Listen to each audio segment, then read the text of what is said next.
Hai, Assalamualaikum. Hari ini kita nak masuk bab 2, pentadbiran negeri-negeri Selat, tingkatan 3 sejarah. Buka muka surat 28 ya semua. Okey, macam kita tahu negeri-negeri Selat ni terdiri daripada Pulau Pinang, Singapura dan juga Melaka. Cikgu buat akronim dia Pak Sumail. Pulau Pinang, Pak Su, Singapura, M, Mail, Melaka. Pak Sumail, Pulau Pinang, Singapura, Melaka. Okey, buka muka surat 30. Sebelum negeri-negeri Selat ni dijajah, tiga-tiga negeri ni dijajah oleh British, mereka ada sejarah tersendiri, mereka ada latar belakang mereka tersendiri. Dan macam mana British boleh tertarik untuk jadikan negeri-negeri ni sebagai negeri Selat di bawah jajahan mereka.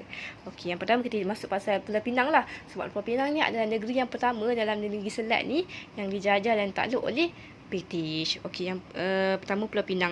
Pulau Pinang ni macam kita tahu dia dekat dengan Kesultanan Kedah, berada di bawah Kesultanan Kedah. Dan masa tu Pulau Pinang memang pusat membangun dengan dia punya aktiviti perdagangan. Masa tu banyak yang datang kat sini, bukan sahaja orang-orang Nusantara, orang-orang kalau hari ni kita panggil orang-orang Indonesia lah, orang-orang daripada Sumatera, orang-orang daripada Lingga. Lingga ni kawasan yang bawah Johor, bawah Singapura. Bawah Singapura tu kan ada banyak kepulauan kan, dekat-dekat Indonesia tu kan, kalau hari ni tu kan. Kepulauan-kepulauan situ. Kepulauan tu orang panggil kawasan Riau Lingga. Okey. Jadinya masa tu ada satu pelabuhan ni nama ni Batu Uban. Batu Uban ni antara pelabuhan yang paling awal lah, yang paling popular lah dikunjungi. Orang Arab pun datang yang jauh-jauh tu kan. Lepas tu Batu Uban ni dibuka oleh, kalau nak tahu, daripada orang Indonesia tau, orang Sumatera lah. Masa tu Indonesia tak ada lagi istilah tu. Orang Sumatera, orang Melayu daripada Sumatera. Lepas tu masa tu Sultan Kedah rasa macam tu hutang budi sebab mereka dah buka pelabuhan. Lepas tu ramai pula orang yang datang kat situ, macam popular lah Pulau Pinang masa tu kan. So lepas tu orang Melayu Sumatera pun ada bantu waktu Kedah nak berperang dengan Siam, nak mentang Siam dulu kan. Jadi dia pun bagilah pendapatan Batu Uban tu kepada orang-orang Melayu Sumatera ni lah. Dan pesatlah membangun Batu Uban ni, kawasan dekat Pulau Pinang ni. Itulah menyebabkan British macam tertarik kan, sebab aktiviti perdagangan dia sangat pesat lah masa tu. Okey, kita masuk kepada Singapura. Pak Su kan, Pulau Pinang, Su tu Singapura. Singapura ni dulu latar belakangnya dia berada di bawah wilayah Kesultanan Johor Riau. Kesultanan Johor Riau ni adalah kesultanan yang lahir lepas Kesultanan Melayu Melaka jatuh. Dia ni lah kesultanan yang satu-satunya yang mewarisi cara pentadbiran Kesultanan Melayu Melaka yang jatuh dulu kan. Bila Kesultanan Melaka yang jatuh je, dia naik. Lepas tu Kesultanan Johor Riau ni meliputi kawasan macam Pahang, Johor, lepas tu kawasan-kawasan Kepulauan Riau Lingga. Kawasan Riau Lingga ni macam ni. Okey kan, tengok kan ni Singapura kan, bawah-bawah ni.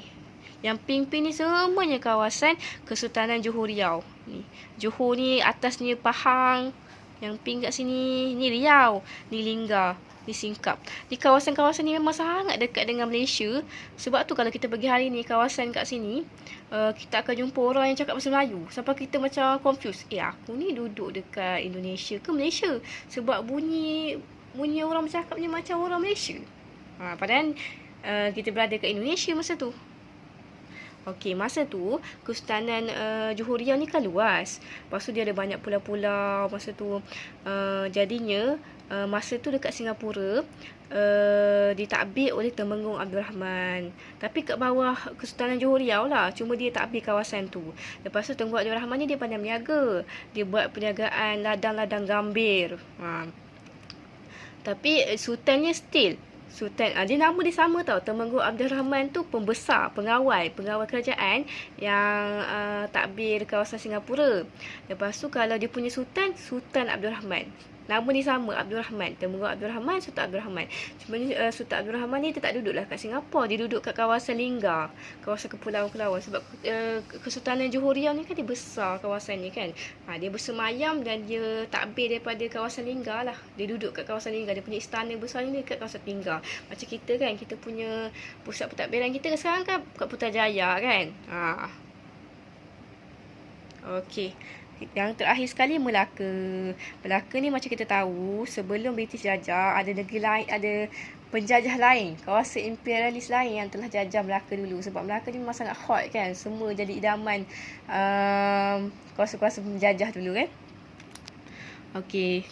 Yang jajah pertama sekali adalah Portugis. Portugis, lepas tu masa tu lepas Portugis Belanda pula. Masa tu Kesultanan Johor Riau sebab dia pun sisa-sisa baki daripada runtuhnya Kesultanan Melayu Melaka kan, Kesultanan Johor Riau ni kan. Jadi dia pun komplot dengan Belanda untuk jatuhkan Portugis. Sebab Portugis memang kurang ajar masa dia jatuhkan Melaka dulu. Jadi mereka pun komplot dengan Belanda untuk jatuhkan Portugis, dan akhirnya Portugis ni jatuh lah. Portugis ni jatuh, Belanda pun dapat Melaka. Lepas tu Belanda masa tu memang perlukan Melaka lah, sebab dia nak perlukan biji timah. Bukanlah maksud Melaka ni ada biji timah, tapi Melaka tu macam dekat tengah-tengah semenanjung kan. So Melaka ni sesuai lah untuk dijadikan pusat pengumpulan biji timah yang datang daripada Pahang, yang datang daripada Perak. Macam sesuai centernya kat situ. Kumpul-kumpul kat situ, nanti kapal datang ambil, bawa pergi ke negeri ni UK. Macam gitulah. Lepas tu, tapi Belanda dia tak pentingkan sangat Melaka. Memanglah dia ada pusat pelabuhan dekat Melaka tu kan. Tapi dia lebih pentingkan kawasan dia dekat Jawa, Pulau Jawa tu. So, macam Melaka ni ibarat macam tempat store je. Macam gitu. Sebab itulah sebab itulah Melaka boleh pergi kepada British. Nanti kita akan belajar macam mana Melaka dengan Singapura ni boleh jatuh kepada British. Okey. Kita masuk Pulau Pinang dulu. Macam mana British boleh masuk ke Pulau Pinang? Pulau Pinang ni memang jadi macam favourite British tau. Sebab masa dulu dia memang perlukan Pulau Pinang ni. Sebab Pulau Pinang ni boleh jadikan pusat pengumpulan barang. Sebab dia strategik kan. Lepas tu dia punya aktiviti perdagangan masa tu pun memang pesat.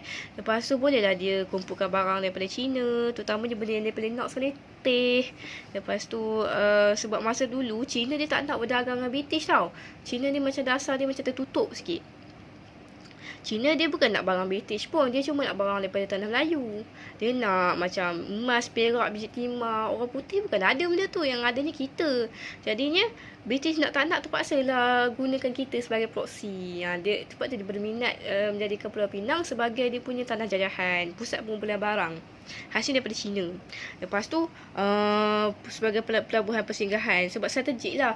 Dulu kapal bukannya pakai boat, bukannya pakai enjin, dia pakai layar angin tu kan. 6 bulan berlayar. Lepas tu 6 bulan pula tunggu, 6 bulan pula berlayar, macam tu. Dia kena tunggu arah angin tu bertiup macam tu. So sementara nak berehat tu memang sesuai lah untuk dijadikan pelabuhan persinggahan Pulau Pinang ni. Nak bagi kapal, nak dapatkan bekalan makanan, nak berlindung sementara tunggu angin yang sesuai bertiup balik kan. Sebab dia kan berlayar mengikut arah layar angin kan. Lepas tu sebagai pangkalan tentera, sebelum ni memang dia orang dah kuasai India. Tapi macam dia punya aim utama diorang, sebenarnya British ni, diorang nak kuasai Nusantara. Sebab Nusantara ni kaya dengan hasil bumi. Lepas tu strategik, menghubungkan timur dengan barat. Jadinya kalau kawasan India tu macam tak strategik sangat lah untuk jadikan pangkalan tentera. Dia nak ada satu pangkalan tentera yang lagi dekat dengan Nusantara, iaitu Pulau Pinang. Sebab kenapa dia orang nak sangat kuasai Nusantara ni? Sebab dalam waktu-waktu yang macam ni, dalam waktu terdekat-dekat macam tu, dalam waktu terdekat masa ni, British dia dah kehilangan Amerika. Amerika masa tu dah merdeka. So Amerika ni banyaklah sumbangkan dia orang punya income kan. Bila Amerika ni merdeka daripada tangan dia orang, British terpaksalah cari income baru macam tu. Lepas tu diorang pun nak luaskan laluan perdagangan ke China. Lepas tu masa tu pula diorang dapat Australia. Lepas pada tu jugalah diorang dapat Australia. Jadinya macam kawasan Australia diorang dah conquer. Diorang nak dekat tengah-tengah tu diorang tak dapat lagi yang kawasan-kawasan Nusantara sebelum Australia tu kan. Sebab itulah mereka nak conquer kawasan-kawasan Nusantara tu. Australia tahu kan kat mana kan? Cuba buka Google. Kat sini tak ada peta dalam buku teks ni. Okey.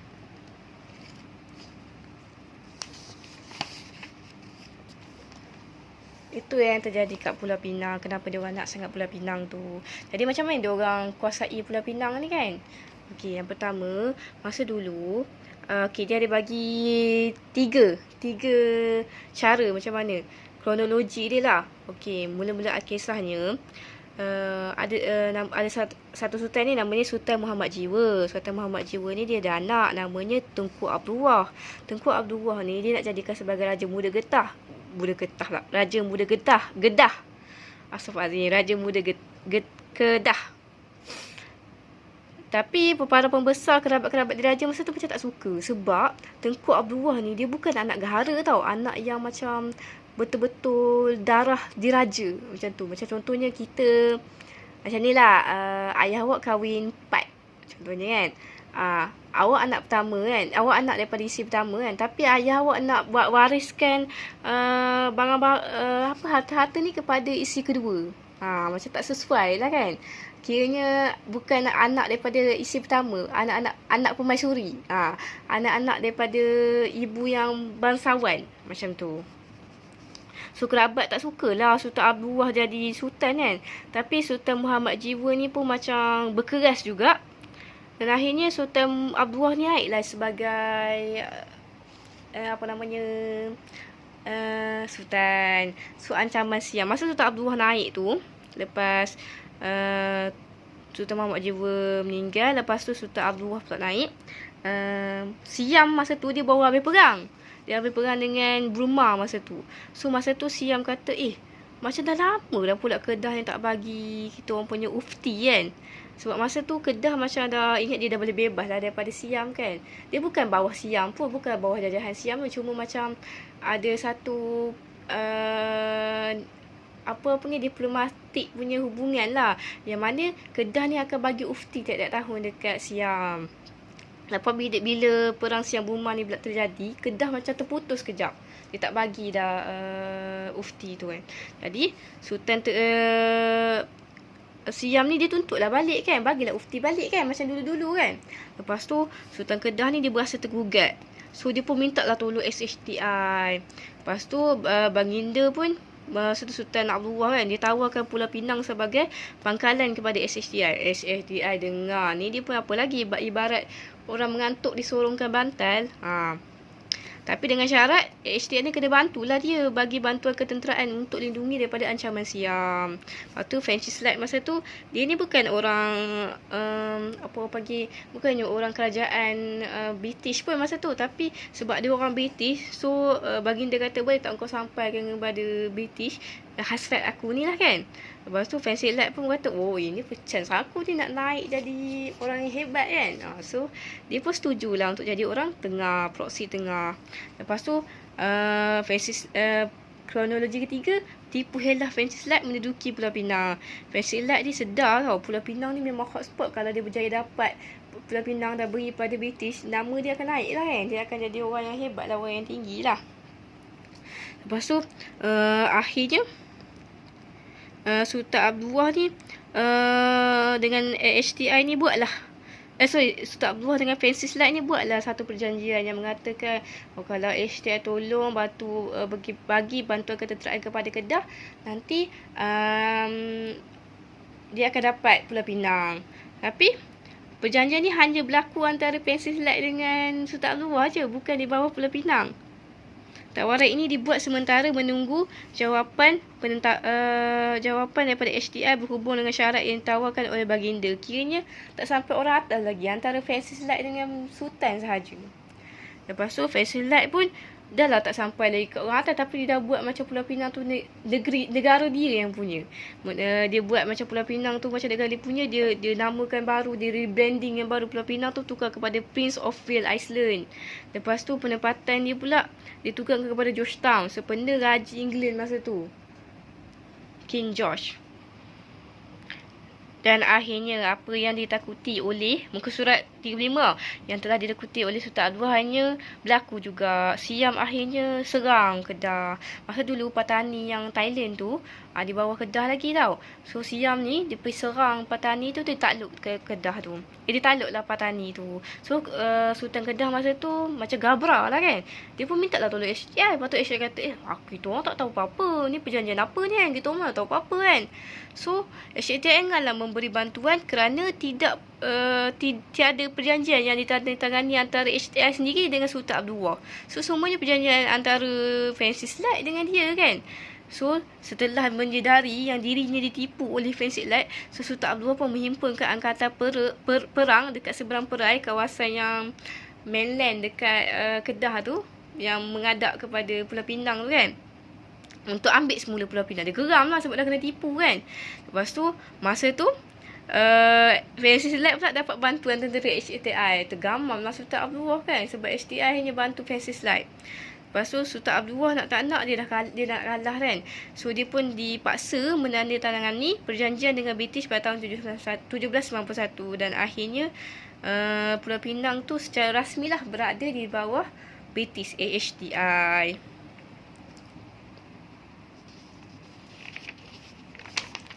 Itulah kisah dekat Pulau Pinang. Macam ni lah. Memanglah orang panggil HTI. Jangan confuse lah. HTI tu British ke? Dia macam ni tau. Ibarat macam ni lah. Kalau kita Petronas kau. Petronas tu syarikat dalam Malaysia kan? Betul tak? Macam tu lah. HTI tu macam syarikat perdagangan yang datang daripada British. Macam gitu. Tapi kerajaan British punya. Nak bagi awak faham. Okey, muka surat 36. Apa yang berlaku kat Singapura pula? Okey, kisahnya Singapura ni dulu dia macam Melaka lah. Dia di bawah Belanda. Muka surat 36 tau. Lepas tu dekat Belanda, dekat negara Belanda sendiri berlakulah tercetusnya perang Napoleon. Dalam tahukah anda tu kan, petak kuning tu kan. Lepas tu dekat Belanda masa tu, Perancis ada satu pembesar ni tau. Dia punya pengawal nama ni Napoleon Bonaparte. Dia ni macam membangkitkan semangat patriotik lah dekat Perancis, sampai kan negara-negara jiran pun diserangnya. So termasuklah Belanda, sebab Belanda masa tu berjiran dengan Perancis. Lepas tu atas Belanda tu pula Britain. So Belanda ni pun minta tolong dengan Britain. Boleh tak kau tolong jagakan sekejap tanah jajahan kami? Kami nak bawa balik tentera kami yang berada dekat tanah jajahan ni balik semula ke Belanda untuk pertahankan negara kami daripada Perancis. Okey, lepas tu Britain pun macam okey, boleh juga kan. Sementara tu boleh kita orang kau untung daripada Singapura ni kan. Memang dia orang memang dah aim lama dah Singapura ni sebenarnya. Sebab Singapura ni memang strategi. Jadinya masa tu British pun memang sebenarnya dia dah pasang spy, dia dah pasang orang lah untuk masuk Singapura kan. Tapi bila dah Belanda bagi kad jemputan lah, dia apa lagi dia ambil lah. Walaupun Belanda kata sekejap je kan, dia pun ambil lah tawaran tu sebab boleh mendatangkan income kat negara dia kan. Masa tu British dah hantar siapa namanya William Farquhar dengan Stamford Raffles untuk ambil Singapura. Mereka ni nanti akan ada role penting tau. Watak penting macam mana Singapura tu betul-betul jatuh dekat dalam tangan British. Okey.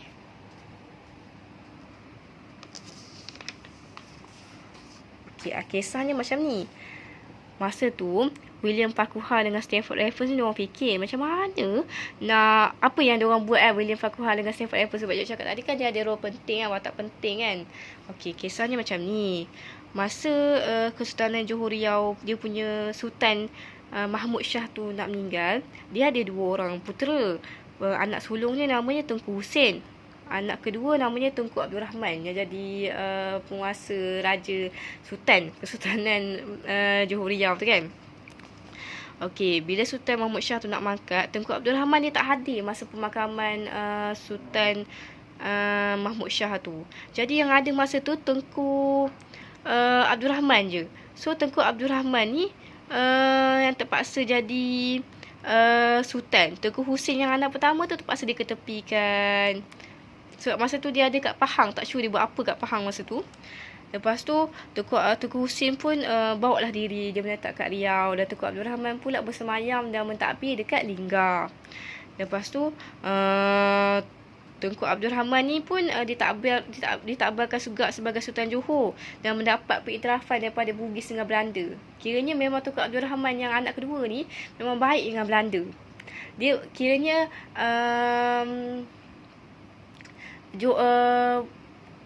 apa namanya, Tunku Abdul Rahman ni dia macam ada timbal balas lah kan.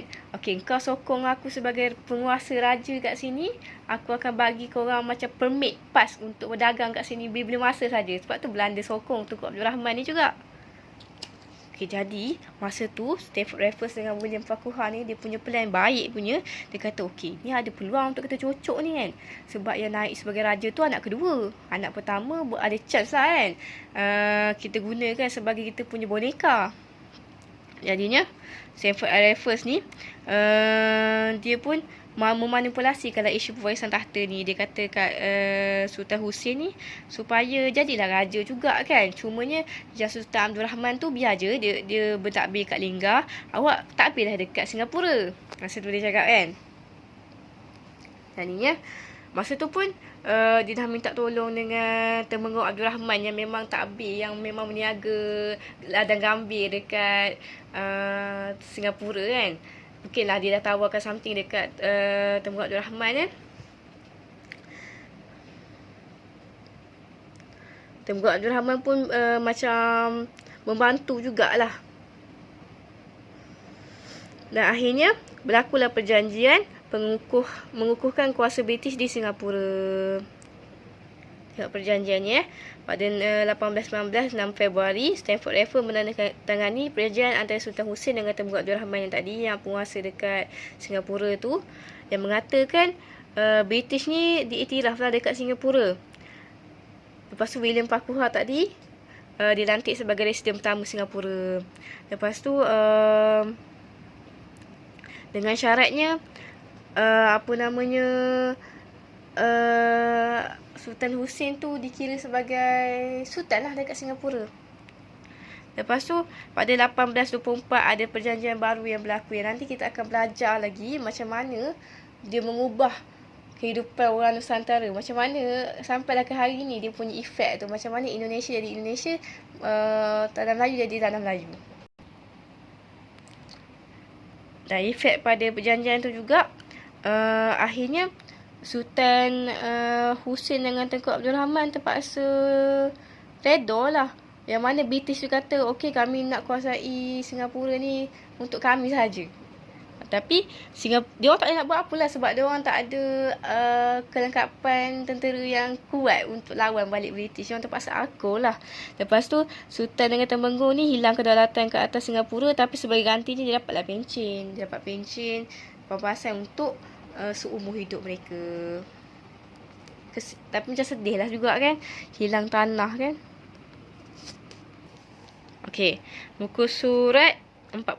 Macam cikgu cakap tadi kan, ni kita masuk Melaka pula tau. Macam cikgu cakap tadi, mula-mula yang kuasai Melaka Portugis, lepas Portugis Belanda kan.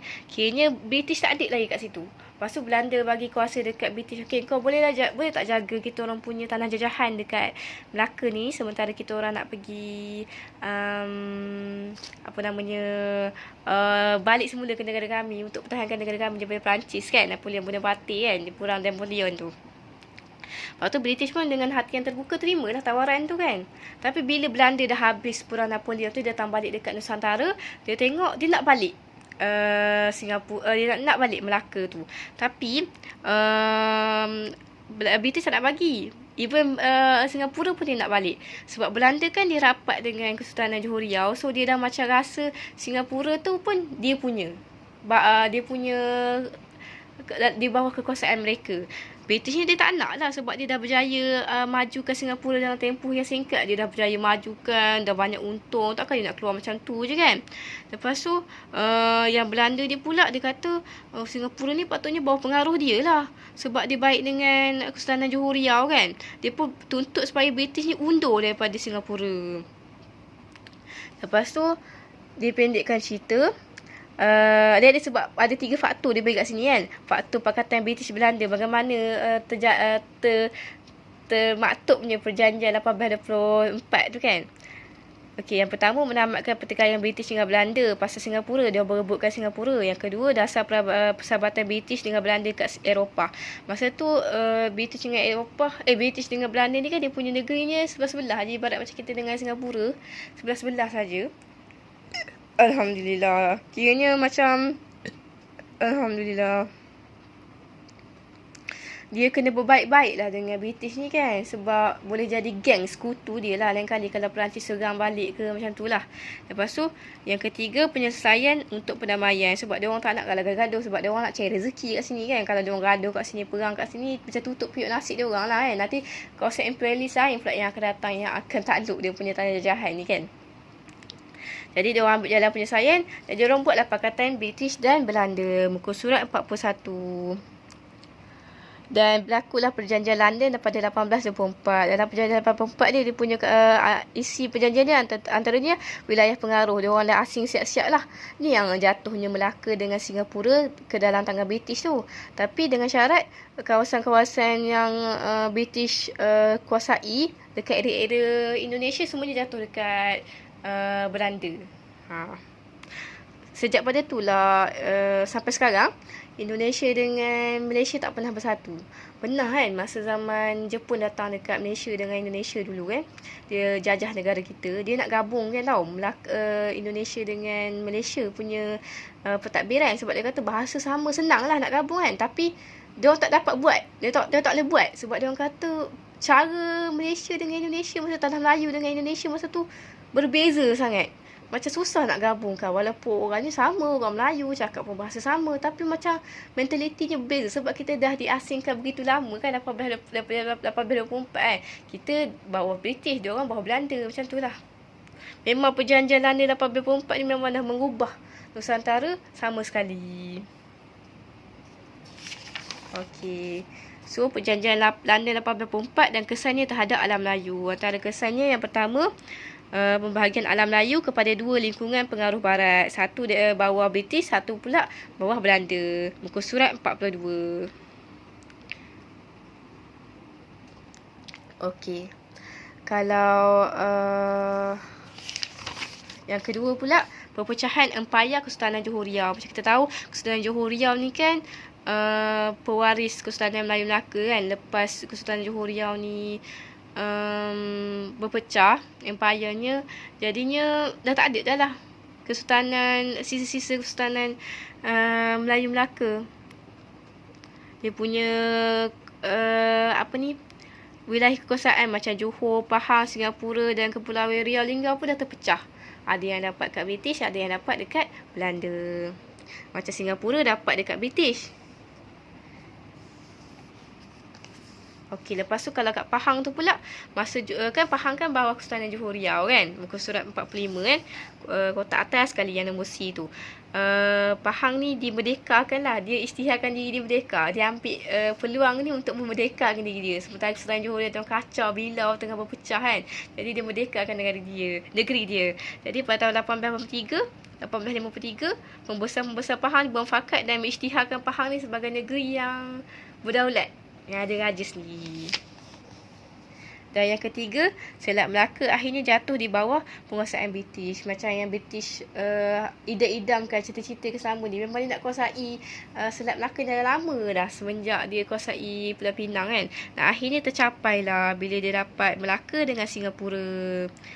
Bila Belanda berundur dari tanah Melayu, dia dapat kuasa veto lah dekat tanah Melayu ni, kat kawasan Selat Melaka ni. Dan akhirnya dia bentukkan tiga negeri ni kepada negeri Selat. Tiga-tiga negeri ni mula-mula dikenali sebagai tanah jajahan mahkota tau. Lepas tu dia ubah nama kepada negeri Selat sebab dia nak centralize dia punya pentadbiran kan, senang. Macam ada pusat pentadbirannya. Macam negeri Selat ni dia punya ketuanya, kalau kita tengok ni, dia punya muka surat 48 kan. Yang atas sekali Gubernur Negeri Selat. Lepas tu setiap negeri tu dia ada resident consular, dia punya ketua. Macam menteri besar kita lah, ada menteri besar Pahang, Johor macam tu kan.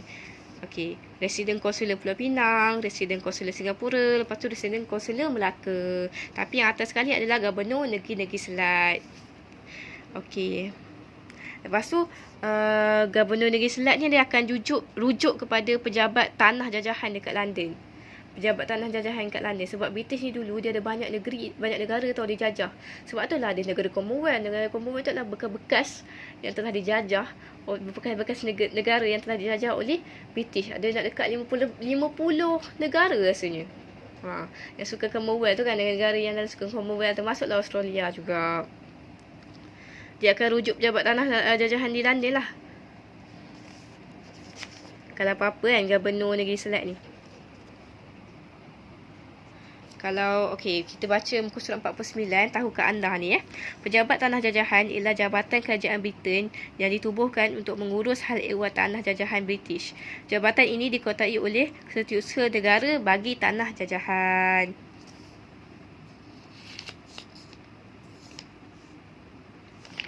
Okey. Cikgu rasa setakat ni dulu. Kalau ada soalan, PM cikgu ya. Okay, terima kasih.